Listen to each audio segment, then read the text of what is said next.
ষষ্ঠী। মা, আরে বাবা জীবন তুমি চলে আইছো। আরে থাক থাক, প্রণাম করতে হইবে না। আরে কিরে কেমন আছিস? হ্যাঁ ভালো আছি মা।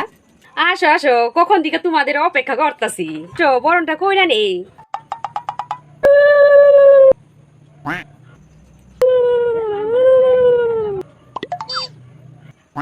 এই দেখুন মা, তোমাদের সকলের জন্য মিষ্টি রসগোল্লা 10 রকমের, আর সকলের জন্য জামা কাপড় নিয়ে এসেছি। আরে এসব আনার কি দরকার বাবা জীবন? জামাই ষষ্ঠীর দিন কিছু না আনলে হয় নাকি বলুন তো? পাগলা জামাই আমার। তোমার জামাই সব করে এনেছে তো নিয়ে নেও। আচ্ছা আনছো যখন দেও।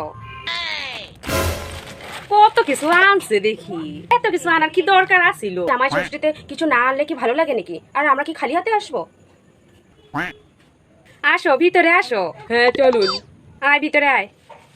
এই চলো। হ্যাঁ চলো।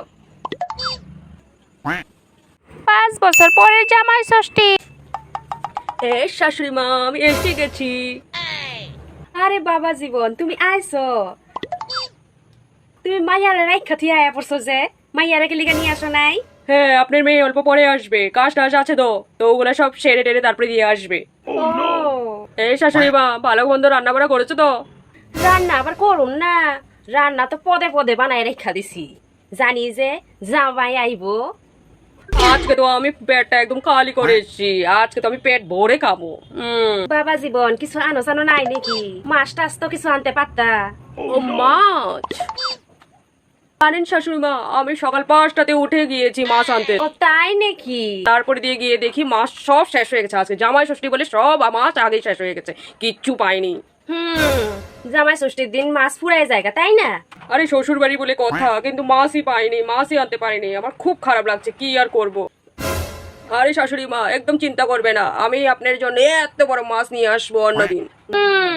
প্রথম বছর তো তুমি এত বড় মাছ নিয়ে এসেছিলা, তারপরে দিয়ে ছোট হইতে হইতে হইতে তখন তো মাছই দেখা যায় না। জামাই তুমি কি শাশুড়ির লিগে একটা শাড়িও আনতে পারলা না? না আজকের দিনের শাড়িও শেষ হয়ে গেছে। আরে শাড়ি, আরে শাশুড়ি মা কি আর বলবো, দুঃখের কথা। আমি কবেই অনলাইনে অর্ডার করেছি, এখনো পর্যন্ত আসেনি শাড়িটা। খালি হাতে আসতে হলো আজকে আপনার বাড়িতে। সবকিছু তো খালি বাহানা। শাড়ি যখন পাও নাই তো মিষ্টি তো হাতে করে নিয়ে আসতে পারতা না, ওইটাও পারো নাই। আরে শাশুড়ি মা মিষ্টি কথা বলছেন, কি আর বলবো আপনাকে।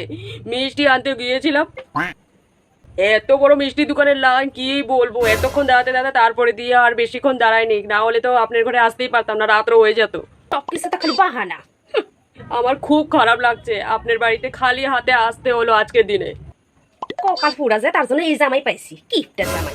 আরে শাশুড়ি মা পুরো খিদে পেয়ে গেছে, অনেক কথা হয়ে গেছে, এখন খাওয়াটা দিয়ে দেন তাড়াতাড়ি। হ্যাঁ চলো, তোমারে বরণ করে খাওয়াবো। আজকে গলা ডুবিয়ে খেয়ে তারপর দিয়ে বাড়িতে যাবো। 10 বছর পরে জামাই ষষ্ঠী। মা আইসস? জামাই কোনখানে? জামাইরে নিয়ে আসতে পারস নাই? মা তোমার জামাই আসবে না। কেন রে, জামাইরে আবার কি হইলো? তোমার জামাই পেটটা খারাপ করছে, কি জানি পেটটা ফুলে ফুলে আছে, তার জন্য শুয়ে আছে, আসতে পারবে না। হ্যাঁ তা তো হইবই। জামাই ষষ্ঠী আইলে তো পেট ফুলে যায়, কত কিছু যে বাহানা বাইর হইব। জানি তো কে লিগা আসবো না। শাশুড়ির লিগা শাড়ি মিষ্টি মাছ দই সব নিয়ে আসতে লাগবো যে, তার জন্য আসবো না। তোরও কোনো আক্কল জ্ঞান নাই। জামাই ষষ্ঠীর দিন একটা কুর্তি ফুরাইয়া ফুরছিস। কি সেজে গুজে আসবো? বিয়ে 10 বছর হয়ে গেছে আর এখন কি আবার সাজবো? আমার আর সাজতে ইচ্ছে করে না, এই কুর্তি পরেই চলে এসেছি। জামাই ষষ্ঠীতে তো শুধু খাওয়াটাই তো, খেলেই হলো, সাজাসুজার দরকার নেই। আর তোদেরকে কি কমু? তগো খালি খাওয়ানোর কথা চিন্তা আসে। জামাই ষষ্ঠী তো উঠেই গেছে। আর তোমার জামার শরীরটা ভালো লাগছে, তার জন্য টিফিনটা নিয়ে এসেছি। টিফিনটাতে তুমি খাওয়া দাওয়া গুলো ভরে দাও। নাও। এই কয়েকটাই টিফিন কারি নিয়ে আইসস। হ্যাঁ ওর শরীরটা ভালো আছে, তার জন্য এই কয়েকটাই দিয়েছি। তো যদি শরীরটা ভালো হতো তাহলে আর কয়েকটা নিয়ে আসতাম। সেটা তো দেখেই বুঝলাম যে পেট খারাপ হয়েছে বলে এই কয়েকটা টিফিন এনে দিছস, না হলে তো পেট খারাপ যদি না হইতো কতগুলা যে টিফিন এনে দিতি, ওইটাই চিন্তা করতেছি। ঠিক আছে বস, আমি এগুলা ভইরা নিয়ে আসতেছি। আচ্ছা ঠিক আছে।